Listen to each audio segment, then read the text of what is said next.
మోడీ ప్రభుత్వానికి వ్యతిరేకంగా వెళ్తున్నారు. మోడీ ప్రభుత్వానికి వ్యతిరేకంగా చేస్తున్నారు. మోడీ ప్రభుత్వం వ్యతిరేకం కాదు, మా హక్కుల గురించి కొడుతున్నాం. మణిపూర్ లో ఇప్పటి వరకు గత ఏడాది నుంచి చంపుకోవడం జరుగుతుంది. లా అండ్ ఆర్డర్ లేదు.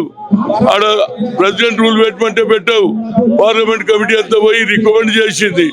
అదే విధంగా ఇవాళ నరేంద్ర మోడీ నిజంగా నీకు చిత్తశుద్ధి ఉంటే అదాని మీద వచ్చినటువంటి ఆరోపణలు ఇన్వెస్టిగేషన్ చేయాలంటే నువ్వు పార్లమెంట్ లో జేపీసీ ఎందుకు పెట్టావు అంటే అదానిని కాపాడడానికే ప్రయత్నం చేస్తున్నావు. మా రాహుల్ గాంధీ కన్యాకుమారి నుంచి కశ్మీర్ వరకు నడిచిన తర్వాత we come to the power, will conduct caste wise census. అంతేకాదు 50% సీలింగ్ కూడా ఎత్తేస్తాను. కనుక నా ఉద్దేశంలో అక్కడ పార్లమెంట్ లో సరి అయిన వ్యవహారం జరుగుతలేదు. జమిలి పెట్టాలంటాడు. ఒకే రోజు ఒకే సంవత్సరం అన్ని ఎలక్షన్ పాసిబిలిటీ అవుతుందా? ఇది అయ్యేది కాదు. కేవలం ప్రజల దృష్టి మళ్లించడానికే ఈ కార్యక్రమాలు చేస్తున్నది నా ఉద్దేశం. దానికే ఇవాళ ముఖ్యమంత్రి గారికి ఇంకో హృదయపూర్వక ధన్యవాదాలు. భారతదేశంలో ఇక్కడ స్పోర్ట్స్ సిటీ లేదు, ఇవాళ స్పోర్ట్స్ సిటీ పెట్టిండు.